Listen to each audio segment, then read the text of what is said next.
अरे भाग्यवान, मेरे जूते कहाँ रखे हैं? मुझे बाहर जाने में देर हो रही है। तभी मालती कमरे में आती है। ये रहे आपकी जूते। मैं इन्हें साफ करने के लिए ले गई थी। अरे वाह, तुम कितनी समझदार हो। मेरे बिना कुछ कहे ही सारे काम कर देती हो। तभी मालती झिझकते हुए रमेश से कहती है, सुनिए जी, आपसे एक बात कहूँ, बुरा तो नहीं मानेंगे ना? अरे नहीं नहीं, बेफिक्र होकर कहो। शादी से पहले मैं अपने मायके में नौकरी करती थी।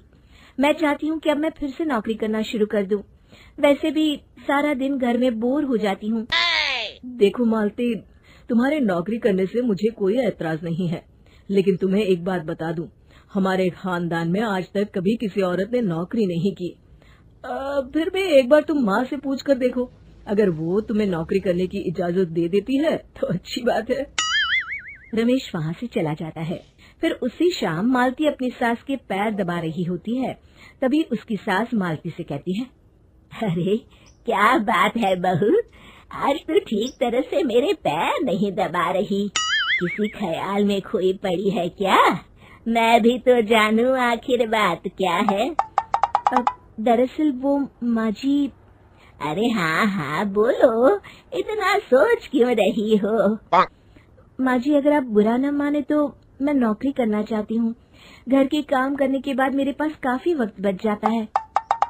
मालती की ये बात सुनकर उसकी सास गुस्से में कहती है, अरे बहू, तेरी तबीयत तो ठीक है ना? आज ये कैसी बहकी बातें कर रही है? भला हमारे खानदान में आज तक कभी किसी औरत ने नौकरी की है जो तू नौकरी करने की बात कर रही है? हैं? अरे बहू, तू क्या रिश्तेदारी में हमारी नाक कटाना चाहती है? जितना जल्दी हो सके अपने दिमाग से नौकरी का भूत उतार दे। और अब जा, जल्दी से रसोई में जा, खाना बनाने का वक्त हो रहा है। मालती मन मार कर खाना पकाने के लिए रसोई घर में चली जाती है। अगले दिन, नमस्ते माँ जी, कैसी हैं आप? अरे आओ आओ दिवाकर बेटा, बैठो, मैं तुम्हारे लिए चाय मंगाती हूँ। बहू, जरा एक कप चाय तो लेती आना। फिर दिवाकर एक फाइल खोलकर मालती की सास के सामने रख देता है। ये देखिए माँ जी, ये है पिछले महीने का हिसाब और ये रहे मुनाफे के रुपए। एक बार हिसाब देख लीजिए और इन कागजों पर अपने दस्तखत कर दीजिए। अरे दिवाकर बेटा, मैंने भला आज तक कभी तेरा हिसाब देखा है जो अब देखूंगी? ला बता, कहाँ दस्तखत करूं? तभी मालती चाय लेकर वहाँ आ जाती है और अपनी सास को बिना कागजातों को पढ़े इस तरह लापरवाही से दस्तखत करते हुए देखकर हैरान रह जाती है। अच्छा माँ जी, अब मैं चलता हूँ, फैक्ट्री में बहुत काम है। फिर दिवाकर वहाँ से चला जाता है। कुछ दिनों बाद मालती बाजार में कुछ सामान खरीद रही होती है। तभी एक बूढ़ा आदमी उसे आवाज देता है, अरे मालती बेटी, कैसी हो? मुझे पहचाना? मैं तुम्हारी कंपनी में मुनीम का काम करता हूँ। हाँ चाचा जी, मैं आपको बिल्कुल पहचानती हूँ। कहिए, कैसे हैं आप? मैं तो ठीक हूँ। कंपनी में कुछ भी ठीक नहीं चल रहा, यहाँ तक कि हमें ठीक वक्त पर तनख्वाह भी नहीं मिलती। ये आप क्या कह रहे हैं?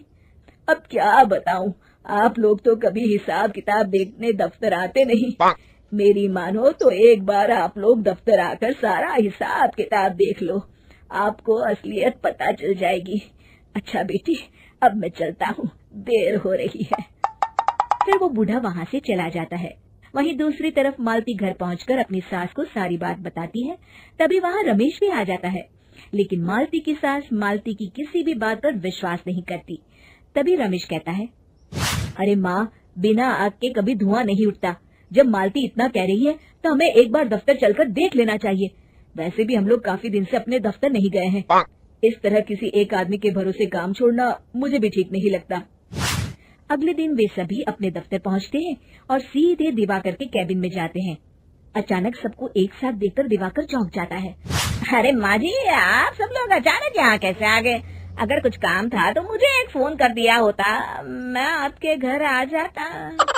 तभी मालती की सास कहती है, अरे दिवाकर बेटा, आज मैं हिसाब देखने दफ्तर आई हूँ, जरा मुझे पिछले 6 महीनों का हिसाब दिखाना तो बेटा। दिवाकर घबराते हुए हिसाब की फाइल मालती की सास को देता है। मालती की सास फाइल लेकर मालती को देती है और कहती है, ले बहू, देख ले हिसाब। मालती फाइल को बड़े गौर से देखती है और अगले ही पल उसे सारी गड़बड़ी समझ में आ जाती है। वो अपनी सास से कहती है, माँ जी, मुनीम चाचा बिल्कुल सही कह रहे थे। हमारी कंपनी में पिछले 6 महीनों में जितना मुनाफा हुआ है, हमें उसका आधा पैसा भी नहीं मिला। क्यों समझ लीजिए कि 1 रुपये में सिर्फ चवन्नी ही हमारे हाथों में आई है। मालती की बातें सुनकर मालती की सास गुस्से से दिवाकर को पूछती है, क्यों दिवाकर, मेरी बहू जो कह रही है वो सच है? दिवाकर समझ जाता है आज उसका भांडा फूट चुका है। वो गिड़गिड़ाते हुए कहता है, मुझे माफ कर दीजिए माँ जी, मैं पैसों के लालच में अंधा हो गया था। अरे वाह दिवाकर, तू तो 1 नंबर का चोर निकला। इतने दिनों से मैं तुझ पर आंख बंद करके भरोसा करती रही और तू मुझे ही चुना लगाता रहा। अभी के अभी निकल यहाँ से और दोबारा अपनी शक्ल मत दिखाना। दिवाकर वहाँ से भाग जाता है। मालती की सास मालती को शाबाशी देते हुए कहती है, बहू, आज मैं समझ गई कि पढ़ाई लिखाई हमारी जिंदगी में कितनी जरूरी है। मैं बहुत किस्मत वाली हूँ जो मुझे तुझ जैसी बहू मिली है। शिक्षा, पढ़ाई लिखाई का इस्तेमाल सही जगह करके हम दुनिया में बहुत कुछ बदल सकते हैं।